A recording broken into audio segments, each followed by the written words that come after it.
Bueno, continuando con la anatomía del sistema respiratorio, estamos ahora en la faringe, ¿sí? La faringe sabemos que es un conducto de tipo músculo membranoso que se extiende de la base del cráneo hasta aproximadamente la sexta vértebra cervical del borde inferior, ¿sí?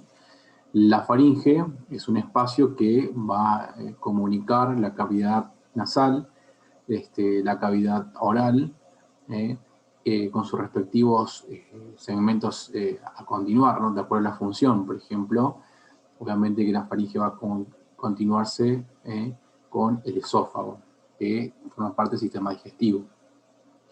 Como dije anteriormente, es un vestíbulo que me va a combinar y comunicar la cavidad bucal con el esófago y la cavidad nasal con la laringe. Mide aproximadamente unos 15 centímetros de longitud. Desde una configuración interna, ¿sí? La faringe presenta tres porciones: una porción nasal, una porción oral y una porción laringea. La porción nasal, también denominada nasofaringe o rinofaringe; la porción oral, la orofaringe; y la porción laringa como la laringofaringe, ¿sí? Vamos a tener en el mismo, ¿sí? Dos series de limitaciones, ¿sí? Entonces acá vemos lo que sería la faringe. Vamos a partir de esa línea. Esta es la faringe en líneas generales. Es el segmento, ¿sí? Denominado nasofaringe. Fíjense que es un conducto músculo membranoso. Esta sería la base del cráneo, que se dirige hacia aproximadamente como referencia a la sexta vértebra cervical. Luego tenemos el componente de la orofaringe y por último la laringofaringe. Vamos a empezar desde arriba, ¿sí? Hacia abajo. Hay algunos elementos que son indispensables que los podamos reconocer. Bueno, lo que tiene que ver la nasofaringe para nosotros es importante, ¿sí? Debido a que la cavidad nasal es la primera parte del sistema respiratorio. Lo que podemos ver acá son los cornetes nasales, superior y medio, ¿sí? Estos espacios, en las famosas coanas, ¿sí? Que ponen en comunicación justamente la cavidad nasal con la faringe. También podemos observar estos relieves, ¿sí? Que tenemos acá, que corresponde, ¿sí? Al rodete tubárico, que lo que hace es cubrir, o sea, es la mucosa de la faringe que cubre al orificio faringio de la trompa faringotimpánica, lo que nos pone en conocimiento de que esta porción sería la porción del peñasco, ¿no? Del temporal, ¿sí? Comunica el conducto auditivo interno, ¿sí? Con la faringe. De ahí diríamos, la relación que explica por qué las infecciones en la faringe pueden trasladarse al oído o viceversa, ¿sí? Muy bien. Por otro lado tenemos esto, ¿sí? Que es el velo del paladar, ¿sí? O paladar blando, que va a tener un rol importante para evitar obviamente o segmentar la deglución. El velo del paladar es una prolongación del paladar duro. El paladar duro estaba formado justamente por el maxilar, ¿sí? Por el hueso maxilar, por la apófisis palatina del maxilar y por la apófisis horizontal del palatino, ¿sí? Si nosotros miramos, esto que se encuentra acá es el paladar, ¿sí? Duro, esto sería la apófisis palatina del maxilar, y esto es la apófisis horizontal del palatino. Lo que vemos hacia atrás, ¿sí? Es justamente el paladar blando. Muy bien. Inferiormente podemos observar lo que sería la orofaringe, ¿sí? En la orofaringe tenemos algunos elementos a destacar. La famosa campanita, que es la úvula, ¿sí? Tenemos estas prolongaciones, ¿sí? O estos órganos linfoides, que son las tónsilas o amígdalas palatinas, ¿sí? Acá en esta zona, en la región faringea, vamos a tener lo que sería las tónsilas o amígdalas faringeas, y acá por debajo vamos a tener las tónsilas, en esa zona, tubáricas. ¿Qué son las tónsilas tubáricas? Son una serie de masa ganglionar, o sea, tejido linfoide, que está en las cercanías, ¿sí?, del orificio faríngeo, ¿sí?, diríamos, de la trompa faringotimpánica, que justamente hace que todas las partículas que puedan ingresar, ¿sí?, o rodear, ya sea desde la cavidad nasal, puedan ser de alguna forma filtradas por la tónsila o amígdala faríngea y la tónsila o amígdala tubárica. Siguiendo en la orofaringe, obviamente vemos la base de la lengua, ¿sí?, la base de la lengua, y vemos un cartílago de la laringe que es la epiglotis, ¿sí? Muy bien. También, ¿qué otra cosa podemos observar aquí? Como vemos, ¿sí?, esto que dijimos anteriormente, la úvula es una prolongación del paladar blando, ¿sí? El paladar blando, a su vez, lo que hace es prolongar el paladar duro. Estos otros que vemos acá son músculos, ¿sí?, nada más que están revestidos de mucosa, y se denomina arco. Como lo vemos de atrás, este es el arco palatofaríngeo. El arco palatofaríngeo, ¿sí? Esto es acá, arco palatofaríngeo. El arco palatofaríngeo no es otra cosa que un músculo, ¿sí?, que está en este caso contorneado por mucosa. Si nosotros lo vemos acá de perfil, podemos ver que estamos obviamente en el piso de abajo. Entonces acá vemos paladar blando, ¿sí?, acá vemos la tónsila escondida, ¿sí?, la úvula, lo que decíamos, esto que está acá, ¿sí?, que es la tónsila o amígdala faríngea, ¿sí?, la amígdala faríngea, y en esta zona todo lo que sería la tónsila tubárica. Muy bien. Y por último, nosotros tenemos acá abajo claramente la apertura de la laringe, que es el sistema cartilaginoso, a partir del cual se contornea a partir de sus cartílagos, como ser obviamente los cartílagos aritenoides, ¿sí? Esto que está acá, obviamente, que es el relieve del cartílago cricoides, epiglótico, y ahora vamos a nombrar los demás cartílagos. Muy bien. Este pliegue, ¿sí?, o fosa, se denomina fosa piriforme. También es importante, ya que es un segmento donde también se acumulan secreciones en los pacientes, obviamente, que se encuentran en intensivismo. Si vamos un poquito para adelante, ¿sí?, vemos que si miramos la cavidad oral, ¿sí?, es decir, la cavidad orofaringea, vamos a tener dos arcos, un palato gloso y un palato faríngeo, ¿sí?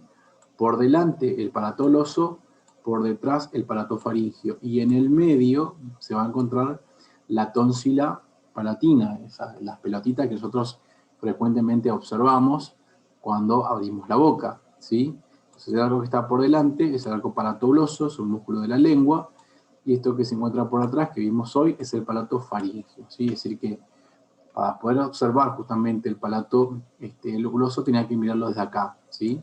O sea, tengo que abrir la boca y verlo desde frente. Creo que tengo una imagen ahora que lo vamos a poder ver. A ver. Bien. Vamos a agregar una imagen para que se pueda observar mejor el arco palato grosso.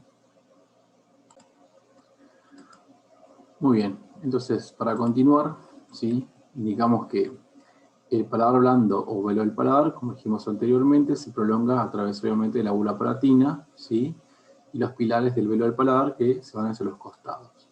Tenemos dos arcos, un arco anterior y un arco posterior, como habíamos nombrado anterior, un arco palatogloso, ¿sí?, y palato faríngeo. Esto que está acá es el arco palatogloso, esto que está acá es el arco palatofaríngeo, y acá estaría la fosa de la tónsila palatina, ¿sí? Estamos en la cavidad oral, ¿no? Muy bien.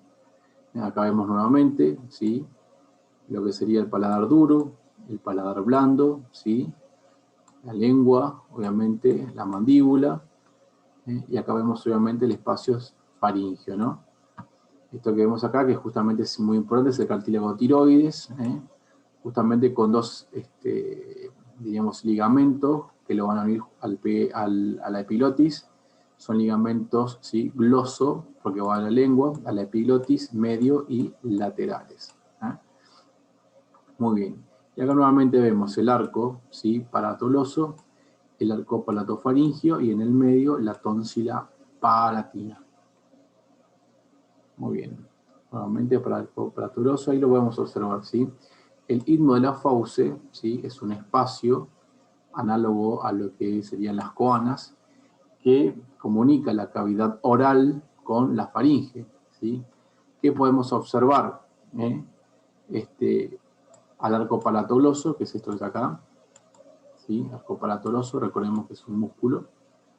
Podemos observar la úvula palatina, ¿sí? Úvula palatina, y también la base de la lengua. O sea, ¿cómo está formado el istmo de la fauce? Arco palatoloso, úvula palatina, ¿sí?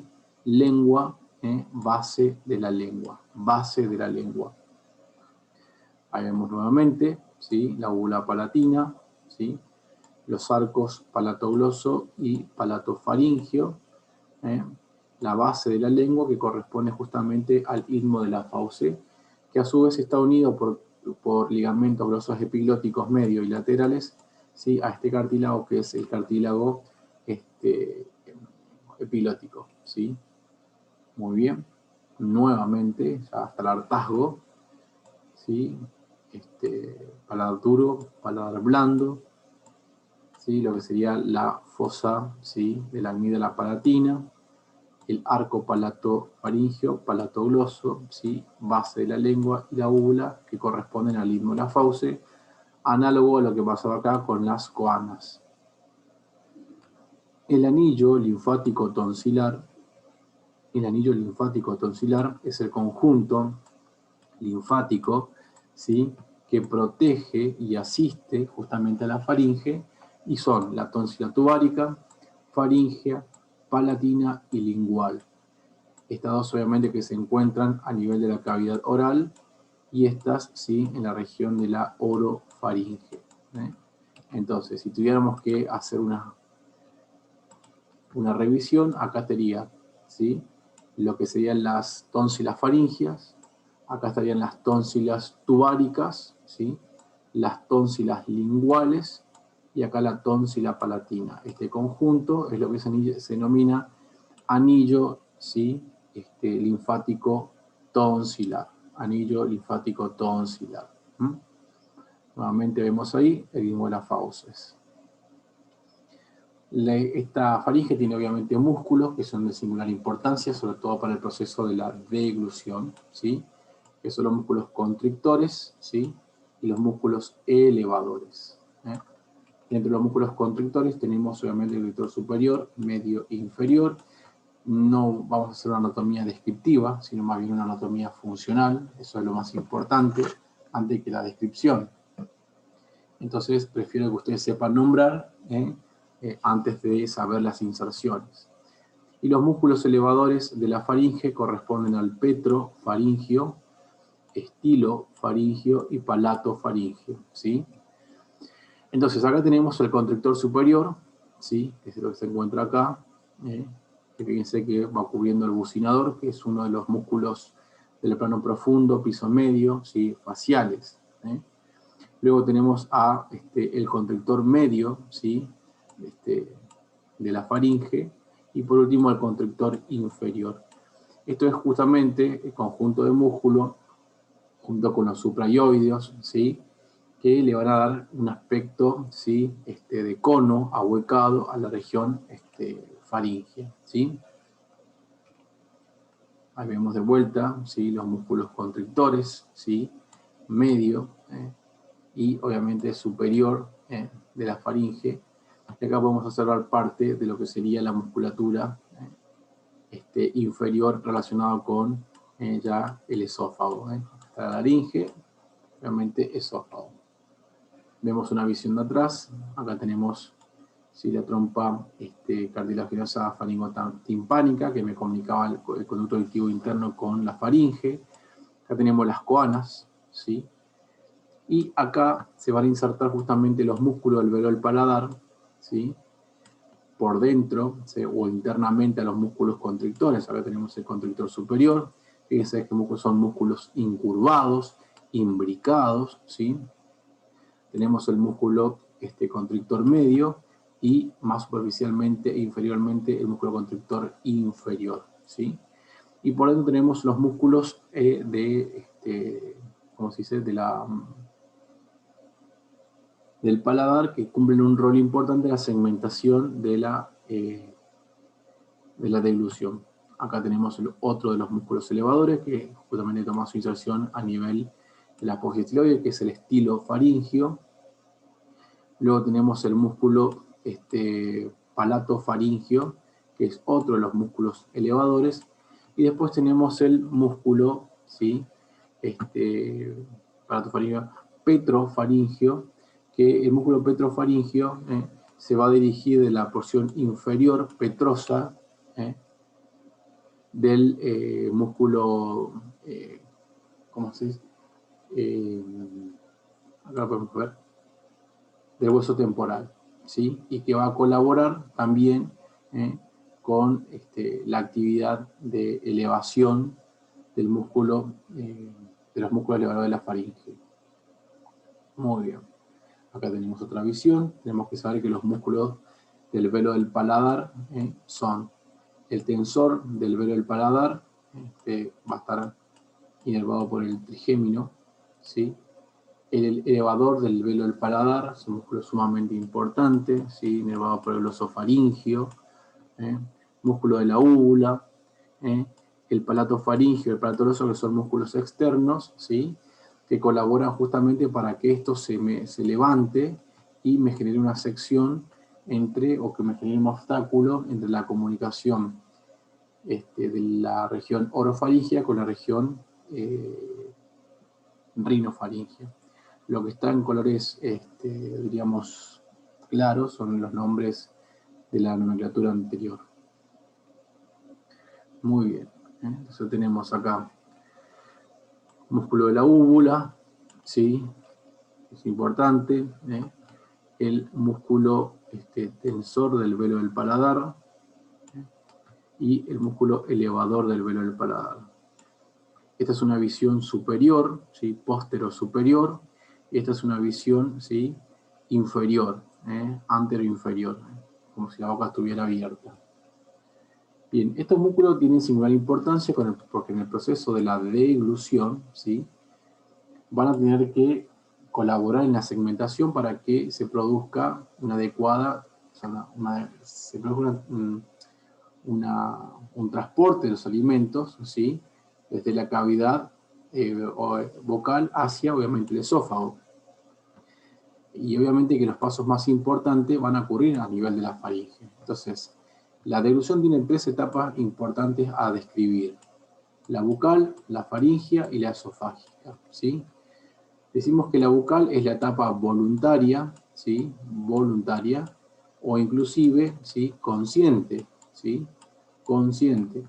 Sin embargo, la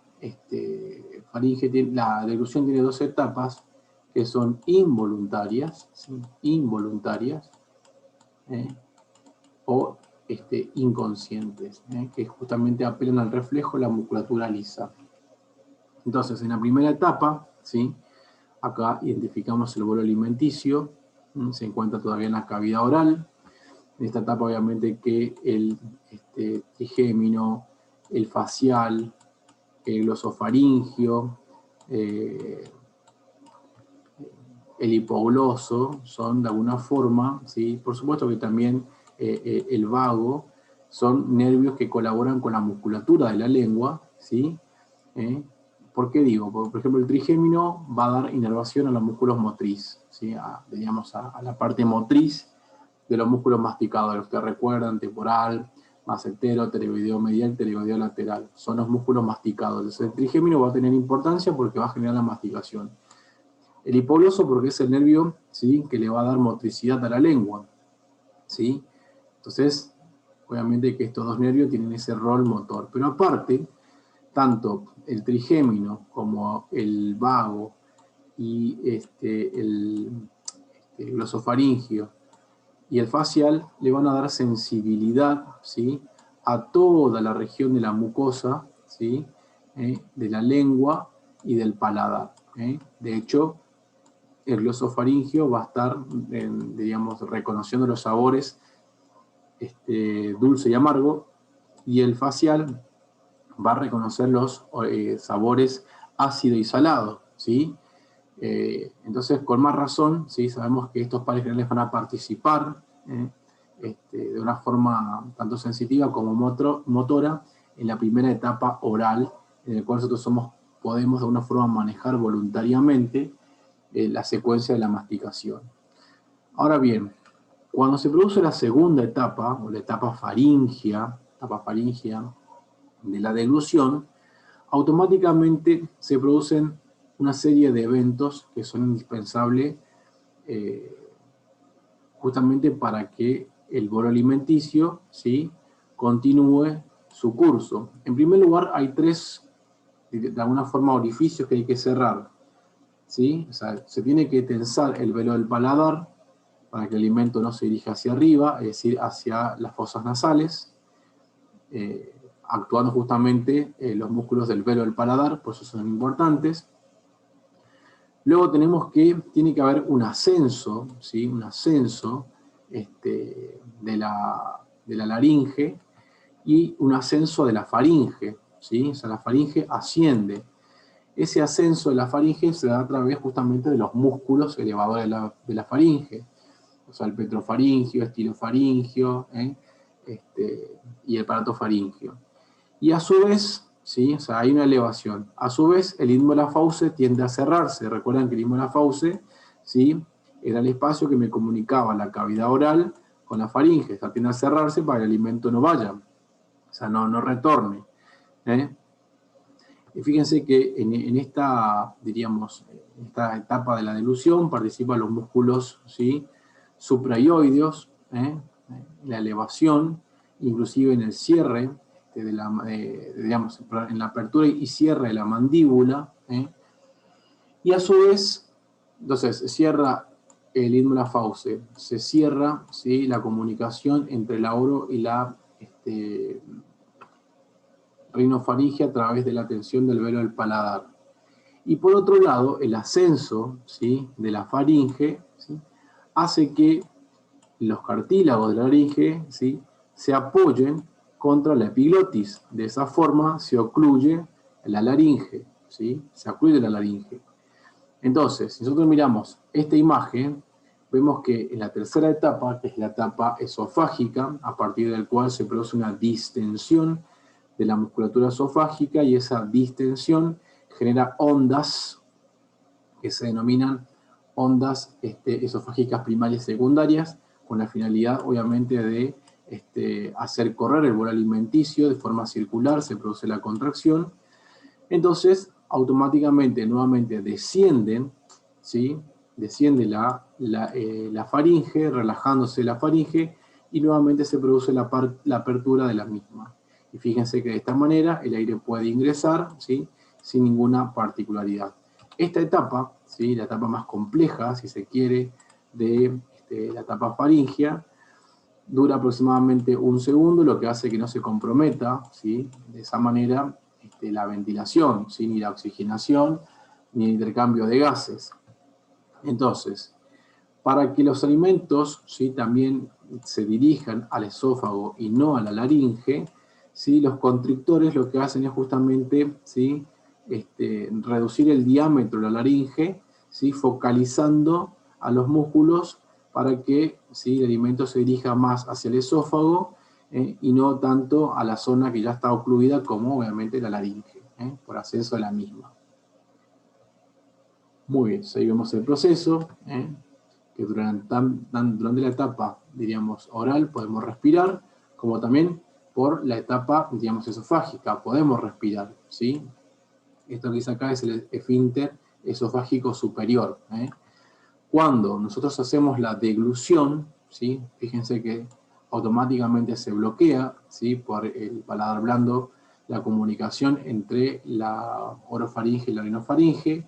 A su vez, el ascenso, ¿sí?, de la faringe eleva la laringe y los músculos constrictores focalizan más en el esófago, Tenemos que recordar que son músculos elevadores, y eso genera una distensión justamente del esfínter esofágico superior, que en condiciones normales está ocluido, para que se produzca la apertura, y una vez que ingresa a esa zona, ya las ondas peristálticas esofágicas primarias y secundarias se encargan de trasladar los alimentos. Bien, continuamos con la laringe. La laringe, ¿sí?, es el órgano encargado de la fonación. Recordemos que la faringe más de la deglución se encuentra entre los pliegues vocales, donde se encuentra el sonido laringio. Si el sonido laringio se da justamente por la vocalización, ¿sí?, que no hay que confundir con el lenguaje articulado, claramente, ¿no?, que es un proceso que se produce en la cavidad oral mediante el movimiento de la lengua. Entonces la fonación, ¿sí?, es una característica de la laringe. Se dice inclusive que el nervio vago, por su gran inervación en este segmento corporal, es también, diríamos, el responsable del mismo, ¿sí? Está en la parte media, anterior del cuello, ¿sí?, se relaciona obviamente con la faringe, que se encuentra por arriba y por detrás, con el hueso hioides, que se encuentra por delante, ¿sí?, y con la tráquea, que es su continuación. Presenta una gran movilidad de ascenso y descenso, ¿sí?, y fíjense que presenta 4 centímetros de alto, 4 centímetros de ancho, ¿sí?, y una distancia de casi 3,5 centímetros anteroposterior, para diferenciarlo justamente de la faringe, que habíamos hablado que tenía hasta 15 centímetros de longitud. Obviamente que vamos a hablar de este segmento ahora, ¿sí? Estuvimos hablando del segmento, ¿sí?, que se encontraba acá. Ahora hablamos del segmento anterior, ¿sí? La laringe está formada obviamente por cartílagos, por articulaciones, por músculo y por una mucosa, ¿sí?, muy importante, que va a tapizar dichos cartílagos. Podemos clasificar a los cartílagos en impares y pares, ¿sí? Los impares generalmente se ubican en la línea media, los pares en la región lateral, y algunos inconstantes que puede que no lo nombremos, ¿sí? Los impares y medios. Tenemos el cartílago cricoideo, tiroideo y epiglótico. Son los medios e impares. Dentro de los pares y laterales vamos a tener lo más importante, que son el aritenoides y el corniculado, ¿sí? Son de alguna forma lo más importante. Los cuniformes samoides, ¿sí?, van a estar en el espesor de la mucosa. Y algunos inconstantes, ¿sí?, el interaritenoideo, ¿sí?, los sesamoideos posteriores. Bueno, el cartílago cricoides, ¿sí? Cartílago cricoides presenta el arco del cartílago cricoides y una lámina, ¿sí?, que se encuentra en dicho cartílago, ¿sí? Y a su vez, ¿sí?, con el que se va a articular, que es el cartílago tiroides, presenta las láminas cuadriláteras que forman un ángulo, ¿sí? Vamos a ir viendo a poquito. El cartílago epiglótico es el que nosotros nombramos cuando habíamos relación con la lengua, y que justamente generaba la oclusión, ¿sí? Está unido al cartílago, obviamente, tiroides. Ya vamos a ver todas estas piezas, ¿sí? El cartílago aritenoide, fíjense que es una pieza triangular, que va a tener un ángulo anterior donde se va a insertar la famosa cuerda vocal, ¿sí? Que tiene, diríamos, una prolongación que se llama apófisis vocal, y un ángulo posterior que tiene la apófisis muscular, donde se van a insertar justamente los músculos de la laringe encargados de producir la fonación. Bueno, en primera instancia decimos que esto que está acá es el cartílago tiroide, no hay que confundirlo con esto que está acá, que es la glándula tiroide, ¿sí? Estamos hablando de cartílago, no de glándulas, ¿sí? Este es el cartílago tiroides. Esto que nosotros vemos acá, ¿sí?, digamos bien por debajo, ¿sí?, esto que está acá, es el cartílago cricoides, ¿sí? Y vamos a ver por detrás justamente lo relacionado con los otros cartílagos. Acá tenemos nuevamente huesoioides, ¿sí? Vemos solamente la cabeza del cartílago epiglótico, ¿sí? La tiroides, ¿sí?, o sea, el cartílago tiroides, y acá obviamente vemos el cartílago cricoides, ¿sí? Cricoides. Recordemos que el cartílago cricoides, tiroides, ¿sí?, y el epiglótico son los pares y medios. Y si miramos desde atrás, vemos obviamente al cartílago epiglótico, ¿sí?, al cartílago tiroides desde atrás, ¿sí?, y al cartílago cricoide. Esta es la lámina del cricoide, ¿sí? Y estas son las láminas, ¿sí?, de la tiroides. Y acá tenemos de forma ovalada al cartílago epiglótico. Muy bien. Y acá podemos divisar dos de los cartílagos pares y laterales, ¿sí? Por un lado tenemos el cartílago aritenoides, fíjense, que tiene una base triangular, que como dijimos anteriormente, en su base tenía una apófisis muscular y una apófisis vocal, y por arriba, ¿sí?, el cartílago corniculado, ¿sí? Muy bien. Si vemos de frente, acá vemos de vuelta el cartílago aritenoide con su apófisis muscular, tenemos, y su apófisis vocal, y ahí se encuentra justamente, ¿sí?, el ligamento vocal, que va a estar revestido de un músculo, que es justamente el músculo vocal, que se encarga de tensar esa cuerda y obviamente que el pasaje de aire me va a producir la fonación. Muy bien, vemos acá la articulación entre el cartílago cricoides, que tiene su arco anterior y su lámina, ¿sí?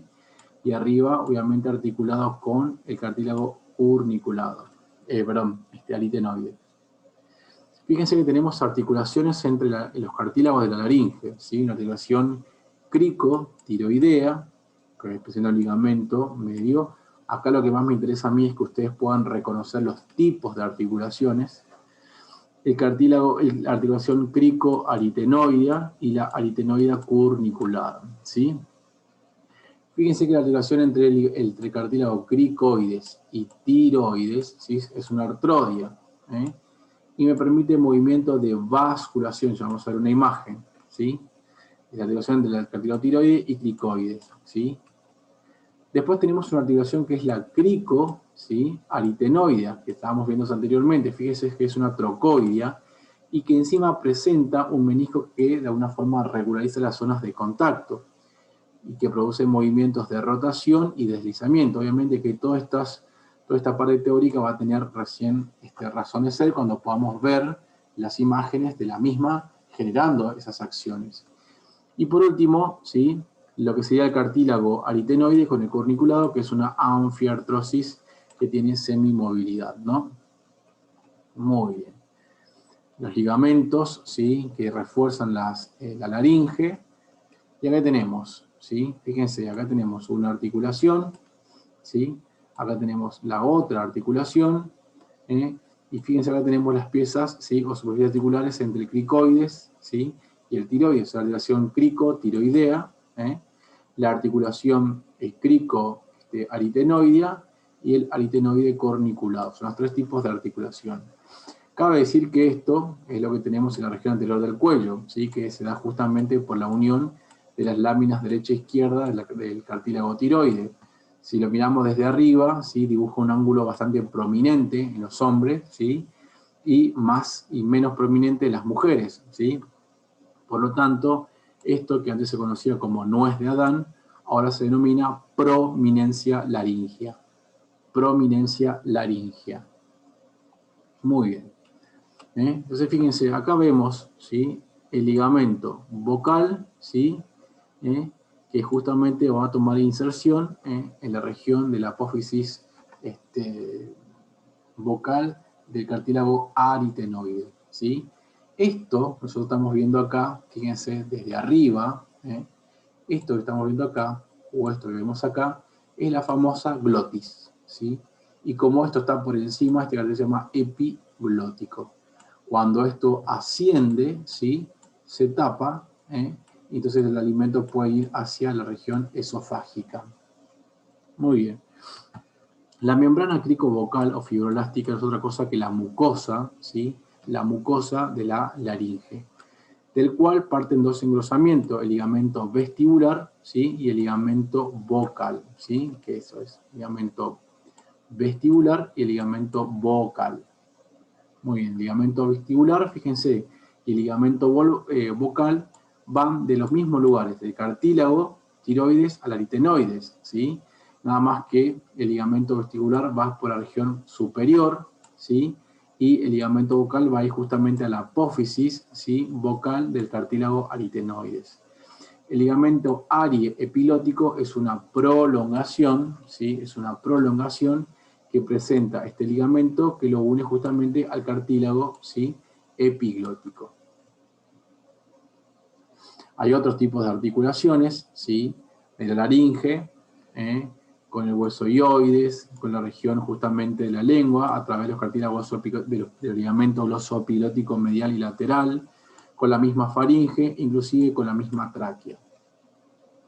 Tenemos, de alguna manera, músculos que van a influir, ¿sí? Sobre la laringe, ¿sí? Son músculos extrínsecos, como el esterno, tiroideo, el tiroideo, que son todos los dos, son músculos infraioideos, todos inervados por plexo cervical y por el hipogloso, el constrictor inferior de la faringe, el estilofaringio y el palatofaringio, que son, digamos, músculos elevadores de la faringe. También van a tomar inserción en los diferentes cartílagos, específicamente en el cartílago tiroide de la laringe, lo que sus acciones van a repercutir generando ascenso y descenso.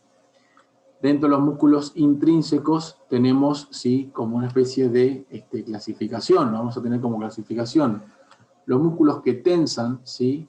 Que tensan la cuerda vocal, que es el crico tiroideo.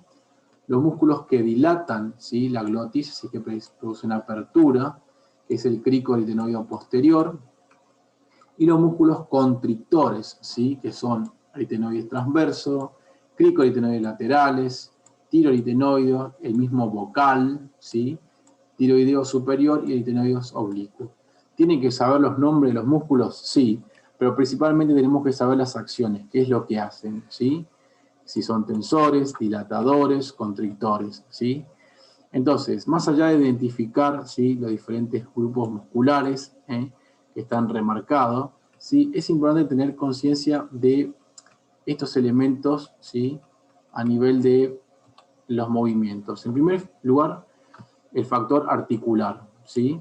La articulación cricotiroidea, ¿sí? Entre el cartílago cricoides y el cartílago tiroides, que lo que hace es justamente movimientos, ¿sí? De basculación, ¿sí? Ese movimiento de basculación, ¿sí? A su vez tiene como principales protagonistas, ¿sí? A los músculos cricotiroideos. Si nosotros miramos, ¿sí? Los músculos cricotiroideos, ¿sí? Los cricotiroideos, ¿sí?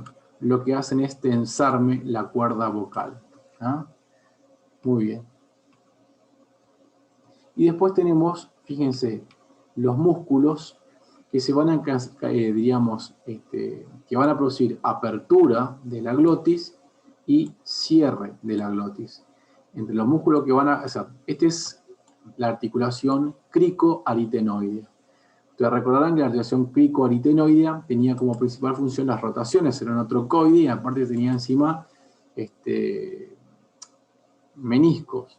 Como pueden ver, ¿sí? Cuando se produce la contracción de los cricoaritenoideos posteriores, se produce la apertura justamente de las cuerdas vocales. En esta situación nosotros podemos fonar, ¿sí? O se dice que es la etapa cuando nosotros hablamos, susurramos en voz baja, ¿sí? Cuando uno habla en voz baja, ¿sí? Estamos utilizando justamente la apertura de los ligamentos vocales, ¿sí? Digamos, predominando más las fonas, digamos, la emisión de sonido, ¿sí? Que cuando nosotros, ¿sí? Cerramos, ¿sí? Mediante los cricoaritenoides laterales, y de esta forma vibra el sonido, y nosotros escuchamos un sonido más, más grave, ¿sí? No tan bajo. Acá es como que susurramos, acá hablamos en voz alta. Siempre que las cuerdas vocales estén abiertas, ¿sí? Como sucede, diríamos, por acción justamente de los cricoaritenoides posteriores, se dice que predomina la función respiratoria de la laringe. Cuando las cuerdas vocales están tensas o están contraídas, se dice que predomina la función fonatoria de la laringe. Muy bien. De esta manera, y teniendo presente justamente los ligamentos, ¿sí? Vestibular y vocal, ¿sí?